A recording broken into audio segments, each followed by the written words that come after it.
Travis Wayne Goodsell. Though I guess I don't. Well, the Mormon Anthropology, which this site, the video will go on, that site, that channel, I've not been using my name, or tried not to use my name. Just get right to the point, and here I am rambling. Bias is to allow one's opinions in favor of or against a certain position.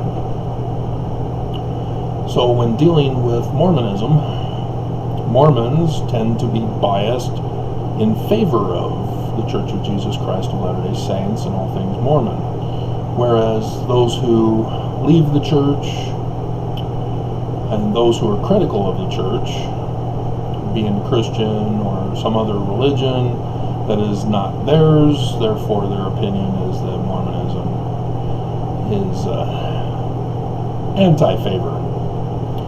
Their bias is against the church. And this is not helpful in establishing truth. In Mormonism, there's the religious factors of theology, doctrine, ritual, scripture, administration, and now history that cannot have people's opinions dictating what truth is supposed to be.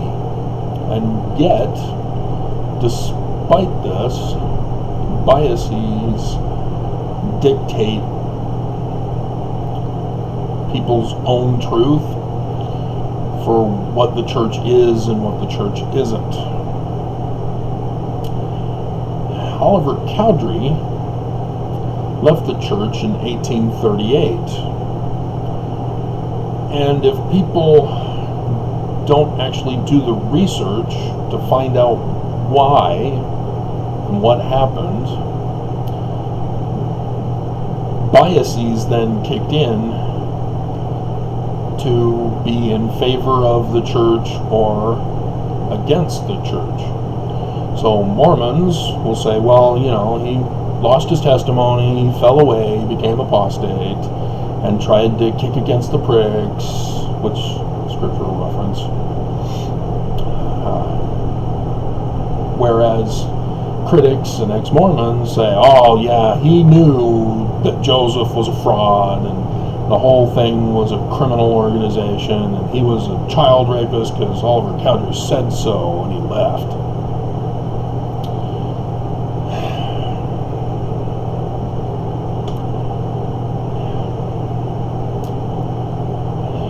When you take biases as the foundation for your belief system, in other words, opinions, you're on a shaky foundation. And as you build upon it, such as giving emotional support for Emma, the poor woman who was abused by Joseph Smith, who was going behind her back having sex with kids. That's how it happened. People's biases about Oliver Cowdery resulted in further false accusations that have no basis in reality. Likewise with the church. You know, you have members of the church who try to claim that, oh yeah, he was trying to come back to the church after Joseph was dead. You know, all because they need to have their beliefs accepted and reaffirmed. You need to validate my belief that Joseph Smith was a true prophet of God. And so Oliver Cowdery repented and tried to come back to the church. It's the same forbidden path, to refer to the tree of life in the Book of Mormon. It's just a different kind of biases. It's one in favor of rather than against. Both are wrong, because truth is not an opinion. And nobody does their research to find out what really happened. Oliver Cowdery left because Oliver Cowdery wanted to take the church in one direction, and Joseph Smith sided with Sidney Rigdon to take it in another direction. And so Oliver Cowdery took his ball and went home and threw in accusations. He didn't see Joseph having sex with his handmaid. It's just something he was doing because he was mad. He was the third wheel, and so he got mad. But why? Why would he give up on the church? What is the background? What is the origin story?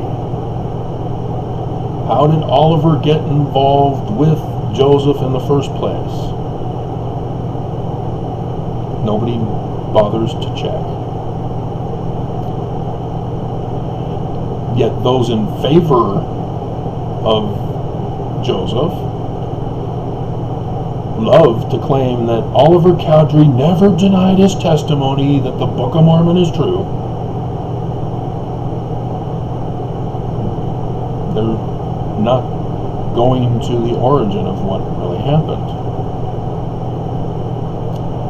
And as I've done my videos on the real church history, for me, yeah, I know exactly why and what happened. Because in Canandaigua, New York, in 1826 of September, when supposedly Joseph Smith was about to visit the Hill Cumorah to be visited by the dead to talk with as a necromancer. And again, if you're Mormon, you believe he's a good witch. If you're an ex-Mormon or other regular member of society, you believe he's a black witch involved in necromancy.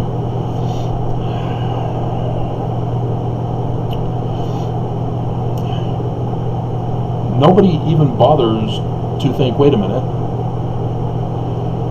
200 pounds of pure gold that have been forged into plates with Egyptian writing on it of the ancient indigenous people of America? That's beyond the... How much money was it? Was it $1 million? I had searched for it earlier this morning. Hold on, let me check. Come on. How much is 200 pounds of gold worth? $4,242,720. And with the exchange rate for back in the early 1800s, I found out that you could probably times it by 3 for the value equivalent of that time period.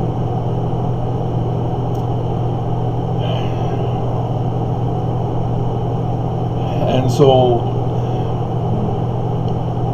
all the biases that he was just trying to make money, seriously? He had 200 pounds of gold and he gave it all up to publish a book?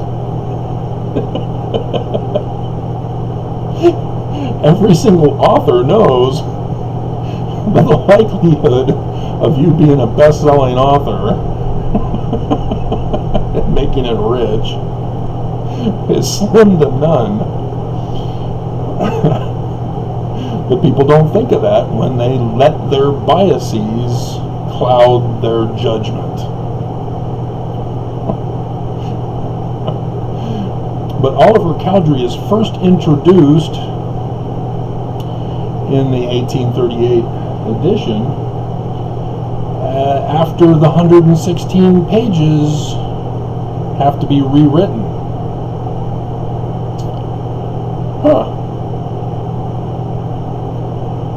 And so Oliver Cowdery is right there from the beginning,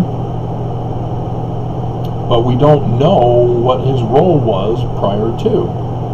Why Oliver Cowdery? Why not somebody else?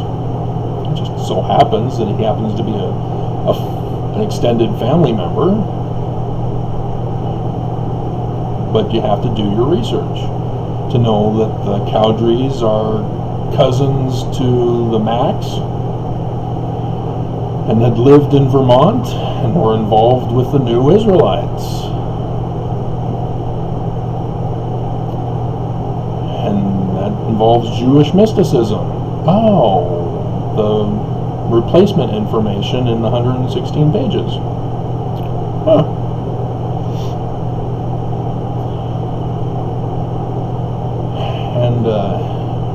And so, as you take apart the real history, you find out that Oliver Cowdery was the one helping to transcribe what was dictated to him to parchment, as he's claimed in the 1838 edition, but not for Joseph, because Sidney Rigdon's involved, as linguistic scientists have found that Sidney Rigdon's the major author of the rest of the Book of Mormon. Nobody can figure out but me, as I've done the video. As senior being the one to rewrite the 116 pages.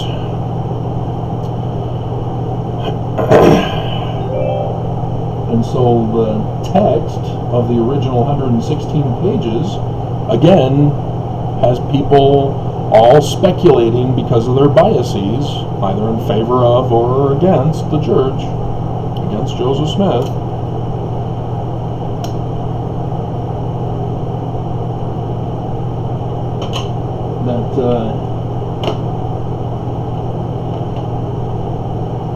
It's taking it off course. But as I've pointed out, doing my research, Joseph Sr. was a master mason in 1818, May 7th. And then he gets his farm. Why? Why does he get his farm as he just became a master mason? We need to find out why. There happens to be a book that was published in 1827 under the name of William Morgan, who did not actually write that book. Because when you do research on him, you find out that he was working on a book in Canandaigua, New York, where Smith was the master mason. Never got to finish. He was continually getting arrested. And because of his arrest, he was unable to finish. But the book by the Batavian Press, to recoup their money,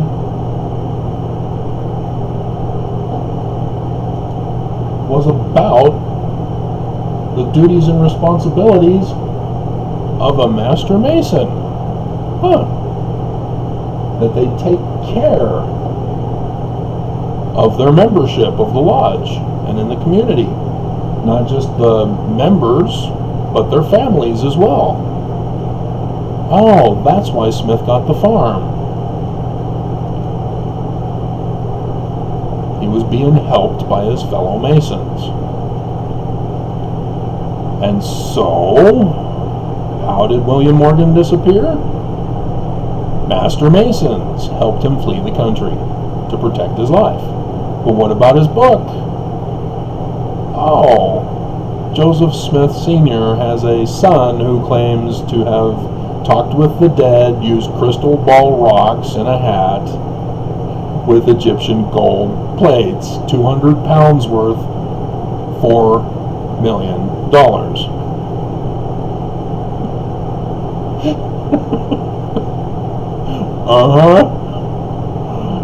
And so do you see how the truth just annihilates both biases, whether for or against Joseph Smith? And so Oliver Cowdery was helping to transcribe William Morgan's manuscripts, but then the anti-Mason movement occurred in 1826 with his disappearance and having to flee the country to protect his life and then take over the book. But they can't let the document fall into the wrong hands. There are people trying to silence him and keep him from publishing his book.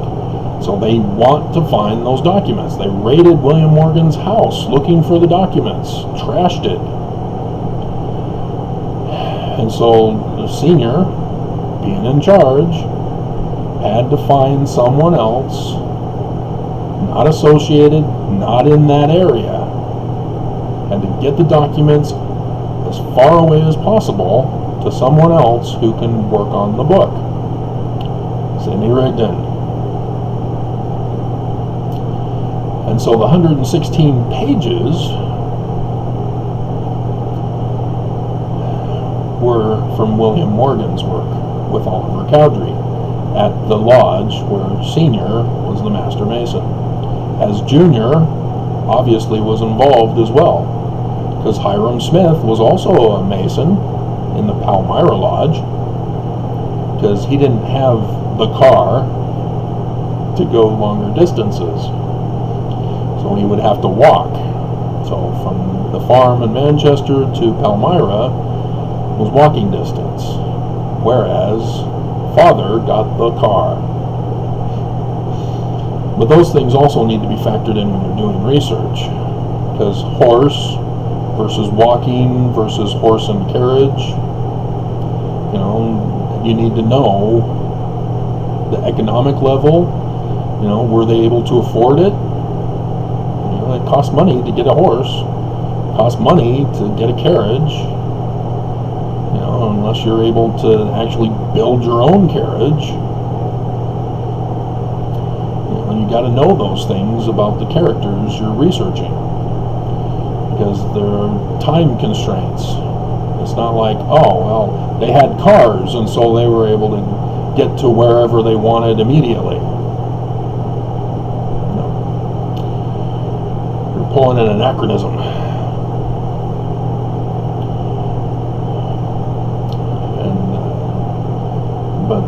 Strip yourselves of bias, and you will find the truth. And the truth will set Joseph Smith free from the good and bad biases spoken of him. And then you'll realize that when Junior lost the 116 pages because of Martin Harris, who was on the anti-Mason committee, no wonder he wanted it destroyed, being called the evil man,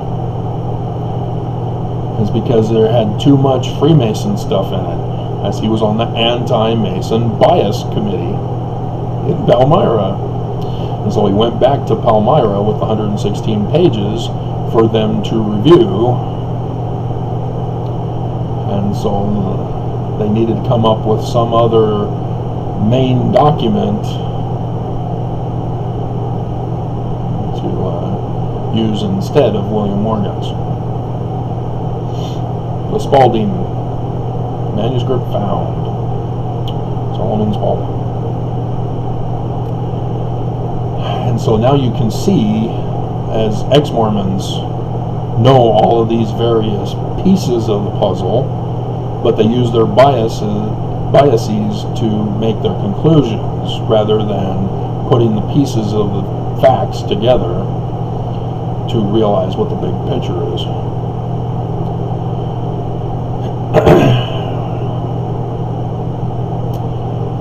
And Oliver Cowdery then went to help scribe for Sidney Rigdon. And then with the loss of the 116 pages, it therefore became necessary to perpetuate Junior as the author, but he already blew it for Harmony, Pennsylvania, north of Pittsburgh. And so they found a way to cast him out to the Susquehanna River, Old Harmony, which was no longer Harmony. They knew that. And yet, you still see it. Harmony, Susquehanna County, Pennsylvania. As there's the father-in-law who all of a sudden shows up there and likewise calls it Harmony on the deed to Joseph Jr., who is in need of money to pay for the publication of the book, but has been staying at other people's homes so he didn't have to pay rent or the housing cost. And yet here he is buying a house in a place that's no longer called Harmony. Can you say distraction away from what's really going on so that they can get the book published? And so then Oliver Cowdery steps into the picture. Ta-da! As Joseph is now taken to the Whitmer's home, because there was no purchase of land. It's a fake deed. And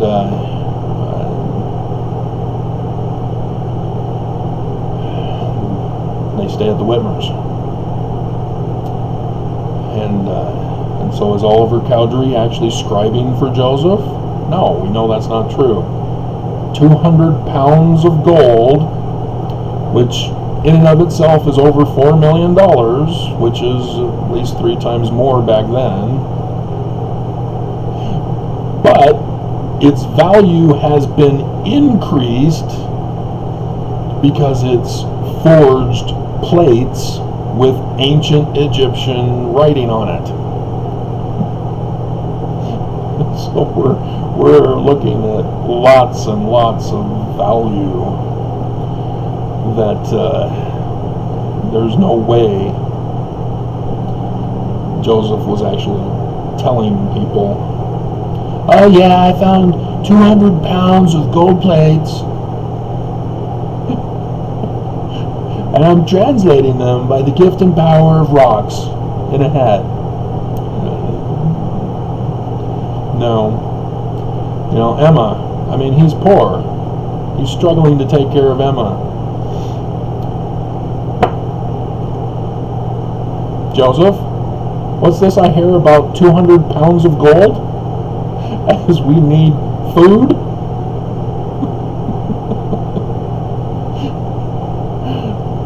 See, again, when you allow your biases to interfere, whether good or bad, for or against, you miss the real humor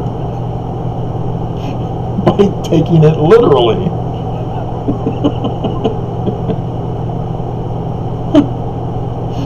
And so Oliver Cowdery was the babysitter of Joseph at the Whitmer farm, or at the Whitmer home. And now you know the rest of the story.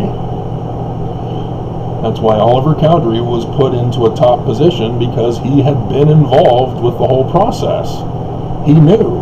He was one of the insiders. And he never talked. But he wanted to take the church in his way. And Joseph went and buddied up with Sidney Rigdon instead. Went their way. And so he was mad. And so he said, okay, they're not doing what I want them to do. We got the book published, so we're good there. Mission accomplished. But now I want no more part of this because they're not going in my direction.